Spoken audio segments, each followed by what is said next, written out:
안녕하십니까? 만나서 반갑습니다. 저는 오늘 2024년 8월 4일 일요일을 맞이하여 68번째 또다시 감사합니다를 기도하고 있습니다. 어제 오늘 저는 이어서 네덜란드의 빈센트 반 고흐라는 화가 이야기를 함께 공유합니다. 화가 이야기를 함으로 그 화가의 생애와 또한 우리가 지금 2024년 곧 2030년을 살아가고 있는 우리의 삶, 우리의 생애를 견주어서 우리는 어떠한 방식으로 어떻게 살아가면 더 많이 나누며 베풀며 살아갈 수 있을까를 함께 공유하고자 합니다. 어제까지 다시 한번 오늘 처음 들으시는 분들을 위하여 간략하게 빈센트 반 고흐라는 네덜란드 화가에 대해서 다시 한번 말씀드립니다. 1800년대 태어나신 분이죠. 이 화가 네덜란드의 이 반 고흐라는 이 화가는 많은 유명한 그림을 그렸습니다. 10년 남짓한 그 짧은 기간 동안 이분은 열과 성을 다하여 정말 자신의 온몸에 기력을 다 짜넣은 듯한 그림을 그렸지요. 19, 20일 때 첫사랑에 실패한 그 아픔과 그쵸? 그리고 너무너무 4대 국어를 할 정도로 똑똑한 이 재능이 있는 이 인재가 어떻게 그림에 실취하여 마지막 그 순간까지 자기의 혼을 불태우며 그림을 하게 되었는가를 말씀드립니다. 고흐는 남쪽 프랑스 아르이라는 곳에서 예술가 조합을 만들고자 했습니다. 가난한 화가들이 한 곳에 모여서 생활하면서 식비와 집세 등의 부담이 줄고 누군가가 작품이 팔리면 공평하게 분배하여서 서로의 기량을 연마할 수 있는 그러한 토대를 갖추고자 고흐는 그렇게 생각했습니다. 그러나 고흐를 찾아오는 딱 한 사람은 고갱뿐이었다 합니다. 고갱은 고흐보다 5살 연상으로 그동안 고갱 역시 많은 일을 해온 사람입니다. 주로 선상 노동자와 주식 중개인들을 거쳐서 화가가 된 그러한 인물이죠. 결혼해서 가정을 꾸렸지만 처자를 거느릴 수입이 없었기 때문에 결혼은 끝났습니다. 마침 고갱이 고흐를 찾아온 것은 1888년 10월이었습니다. 고독한 나날을 보내고 있던 고흐에게는 정말 희소식이었지만 결과론적으로는 그 희소식이 결국은 불행의 씨앗이었기 때문입니다. 여러분들 알다시피 너무나 성격이 안 맞는 이해할 수 없는 두 사람이 만났습니다. 예술관조차도 관점이 달랐습니다. 서로 자기 주장이 너무나 셌던 것입니다. 한치 양보도 없습니다. 고갱은 앵그르나 드가라는 작품 그림을 그린 그러한 작가를 좋아했지만 고흐는 그들을 싫어했습니다. 고흐는 고갱의 그림에 참견하고 결점을 지적하고 그러한 관계로 인해서 고갱과 고후는 절대 친해질 수가 없는 그러한 사이가 되어버렸습니다. 결국 두 사람은 헤어지게 됐습니다. 1888년 12월 30일 그 해의 마지막 아르르 신문 기사에 이러한 기사가 실리게 되었습니다. 빈센트 반 고흐라는 네덜란드 화가가 크리스마스 이브의 돌연 라셀이라는 창녀를 찾아가서 자신의 자른 길을 선물이라고 건네주고 어디론가 사라져버렸습니다. 신고를 받은 경찰은 이튿날 아침 이 가난한 빈센트 반 고흐라는 네덜란드 화가를 어디에서 찾게 되었을까요? 자기 집 침대 위에서 피를 흘리고 쓰러진 이 화가를 발견하게 되었다 합니다. 왜 그랬을까요? 어찌된 일일까요? 고흐는 왜 길을 잘랐을까요? 고갱과의 이별로 인한 예술과 조합, 구상의 그 모든 파탄이라고 생각했습니다. 그러한 자기 마음이나 몸의 그 화를 어떻게 풀 수 없는 고흐는 자기의 길을 잘라서 왜 창녀에게 주었을까요? 예전에 아르레는 로마 시대 원형 경기장이 있었다 합니다. 그곳에는 여름마다 투구가 열렸는데 그 투 경기에서 승리를 거둔 투사에게 주어지는 최고의 선물은 그 소를 투에서 진 소의 길을 잘라서 가장 아름답다고 생각하는 여인에게 그 길을 바치는 것이 엄청난 축제의 선물이었다 합니다. 고흐는 아마 그걸 기억해냈다가 그걸 자신의 길을 잘라서, 자신은 패배자다 잘라서 자기가 알고 있었던 라셀이라는 그 창녀를 찾아가서 그 길을, 자신의 길을 선물로 주었다는 거 참 아이러니하지 않습니까? 길을 자른 사건 이후에 10여일이 지난 고흐는 건강이 조금씩 회복되어서 아트리에로 다시 복귀합니다. 하지만 불면증과 환각으로 고통받던 고흐의 발작이 재발되어서 정신병원에 강제로 입원하게 됩니다.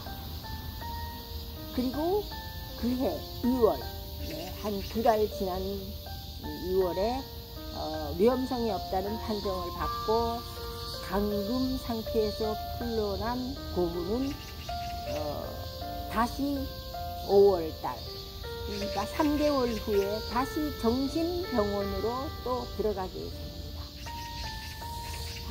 고흐에게 끔찍한 기억으로 남는 아르르라는 곳에서의 그 아픈 기억이 그렇게까지 고흐를 떠밀고 갔던 거라고 저는 생각합니다. 생레미에서 고흐는 정신병원에 갇혀 있었다기보다는 이를 이용해서 몰두하며 다시 그림을 그리기 시작했습니다. 어쩌면 가장 값비싸게 그릴 수 있는 여건을 생레미 정신병원에서 찾았을지도 모릅니다. 그는 너무너무 초조하고 불안해했습니다. 시간만 자꾸 간다. 내게는 시간이 없어. 그래서 총각을 다투며 계속 그리고 있어. 만일 더 심한 발작이 엄습한다면 난 영원히 그림을 그릴 수 없게 될 거야. 그래, 그림을 그릴 수 있을 때 전력을 다해서 그리자. 내가 지금까지 오랫동안 갈구해왔던 것은 지금 이 순간밖에 없어. 그렇습니다. 고흐는 생레미 정신병원을 떠나고 싶었지만 지난 크리스마스 때 일어난 발작을 다시 일으켰어. 처음 발작이 있은 지 꼭 1년 만이야. 이번엔 한참 그림을 그리고 있을 때 일어났지. 어째서 발작이 재발했는지 난 정말 모르겠어. 이 섬뜩한 수도원에서 이렇게 미친 사람들 틈에 끼어 살다가는 정상인 나는 돌고 말 거야.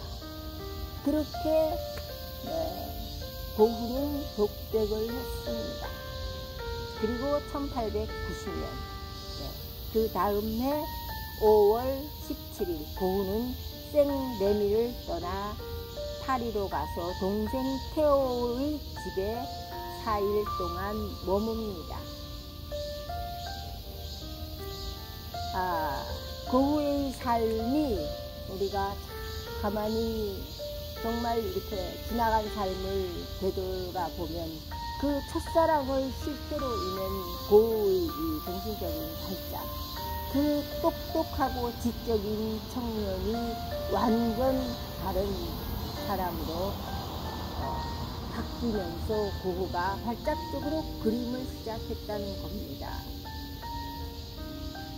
고흐는 자기 자신에게 또다시 엄습할지 모르는 그 발작이 오기 전에 남은 모든 시간을 온통 그림 그리기에 매일 아침 5시에 일어나고 밤 9시에 잠자리에 들 때까지 많은 시간을 그림을 그리는데 쏟았다고 합니다. 이때의 그림들은 아르리나 생레미 시겔보다 훨씬 더 빛을 발하고 있다고 합니다.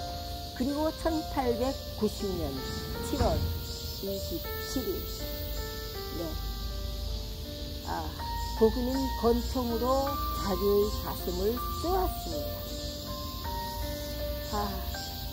하지만 그는 죽지 않았습니다. 그날 해가 진 깜깜한 어둠 속에 여인숙으로 돌아와 쓰러진 고흐를 발견했습니다. 의사 가세가 찾아가 보니 총탄은 심장 아주 가까운 부위에 박혀 있었다 합니다. 수술도 할 수 없고 병원으로 이송도 불가능한 그 상태에서 결국 고흐는 이틀 후 29일 오전 새벽 1시 30분 숨을 거둡니다. 유서도 없었고 자살 원인도 밝혀진 자 없었습니다. 그는 그렇게 힘든 인생 37살에 세상을 떠나게 됩니다. 죄송합니다.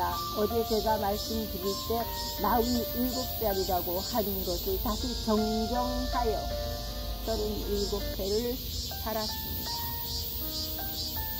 물론 우리 지금 현 시대를 살아가고 있는 우리의 인민에는 고흐가 자살로 삶을 마감했다고 하지만 빈센트 반 고흐는 결코 절망하지 않았다 합니다. 자신의 상태를 너무나 잘 알았고 오히려 절망을 뚫고 나온 끝까지 죽음의 그 문턱에까지 자기는 그림을 그렸다는 그 열망이, 의욕이, 화가에게 있어서 진짜의 절망은 더 이상 아무것도 그릴 수 없다는 그러한 의욕이 완전히 사라진 그러한 상태가 절망이라고 한답니다. 고흐에게는 너무나 그릴 것이 많았습니다. 그가 죽기 2달 동안 왕성한 상상력을 불태운 그 작품 중에 까마귀 나는 밀밭이라는 작품이 있습니다. 죽음을 예고한 유서 같은 그림이지만 그렇지는 않습니다. 그는 유서를 남길 이유도 없었지요.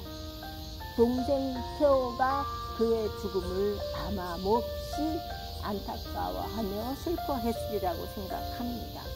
그에게 있어서 죽음은 다른 별로 가는 기차와 같다는 생각을 했을 뿐입니다. 그거는 절망이 아닌 도전이었고 끝이 아닌 새로운 별에 있어서의 자기의 삶의 시작이었다고 고흐는 생각했습니다. 그렇습니다. 빈센트 반 고흐는 자기 삶의 마지막이 다가오는 그 시간에도 치열하게 자신의 혼을 다 바쳐 그림을 그렸습니다. 거기에 세상에 대한 증오나 분노, 비난은 결코 없었습니다. 그는 여전히 아름다운 꽃을 더없이 아름답게 그렸고 추수하는 농부의 더없이 평화로운 모습을 그렸고 도대체 그로 하여금 그토록 의연할 수 있게 그림을 그릴 수 있는 그 파워는 어디에서 기인할까요? 반고흐의 삶은 한마디로 떠밀려간 삶이었습니다. 자신이 주도적으로 살아온 인생이 아닌 너무나 가난했던 화가 지금 빈센트 반 고흐의 그린 한 작품이 아마 수천만 달러가 되리라고 생각합니다. 세상 그렇습니다. 아마 그는 그의 생전에 내 작품이 사후에 엄청난 명화가 되리라고 과연 생각했을까요? 그는 다만 그림을 그릴 때 자신이 몰두할 때 가장 행복했다는 말씀을 드리고 싶습니다. 모든 고통과 아픔, 처절한 그 첫사랑의 그 아픔 속에서 그걸 다 잊어버릴 수 있는 그 시간, 순간순간이 그림 그릴 그때였다고 저는 생각합니다. 매 순간순간 그림이 몸부림쳤습니다. 살고자 몸부림쳤습니다. 그림을 그리고자 몸부림쳤습니다. 그렇게 37회를 살아갔습니다. 그렇습니다. 반고흐의 그림은 결코 유학하지 않고 떠밀린 삶의 주변에서조차 처절하게 싸운 삶의 위대한 흔적이었습니다. 투정을 담고 있습니다. 지나간 삶의 투정을 고스란히 드러내고 있는 것이 고흐의 그림이라고 할 수 있습니다. 자신의 삶이 송두리째 떠밀린 그 지점에서 죽기 살기로 그림을 그렸던 반고흐. 자기의 식기조차 아껴가며 그림 재료를 샀던 고흐. 우리는 지금 이 시간 고흐를 생각하며 세계 수많은 훌륭하신 분이 많이 있습니다. 정말 세계에는 지금 세계 인구가 70억이라고 하는데요. 이 많은 인구 중에 정말 우리가 본받을 만한 훌륭한 분이 많이 계십니다. 지금 고흐에게서 우리가 본받아야 할 점은 내가 행복하기 위해서 내 몸과 혼을 불태우면서 내가 할 수 있는 일이 무엇일까요? 늘 자문자답해 보시는 귀한 시간이시길 바라며 폭염 속에서도 지금도 무언가 고흐가 살아있다면 폭염 속에도 그림을 하나 그리며 위에 혼을 태우고 있지 않을까 합니다. 아마 어디에선가 고흐와 같은 그러한 마음으로 열정적인 삶을 살고자 하는 분들 많이 계시지요. 그분들에게 박수, 감사합니다. 귀한 삶을 살고 계십니다. 얼마나 훌륭하십니까? 얼마나 의연하십니까? 흔들리지 않는 삶. 감사합니다. 수가 기간 이럴지라도 마음만은 뜨거운 열정으로 살아가시는 저와 여러분 되시기 바랍니다. 내가 하는 일에 있어서 의미를 부과하고 내 가치가 얼마나 큰가를 귀하게 여기시는 하루 되시기 바랍니다. 감사합니다. 톡톡톡 혜연TV의 송혜연이었습니다. 저희 강아지 우리 분이 아주 의젓하게 엄마 방송 힘짜고 있었습니다. 감사합니다 여러분. 내일 다시 새로운 아침 밝고 신선한 아침 공기로 월요일 찾아뵙겠습니다. 건강하시고 또한 행복하십시오. 그게 다입니다. 건강을 잃어버리면 나는 없는 겁니다. 감사합니다.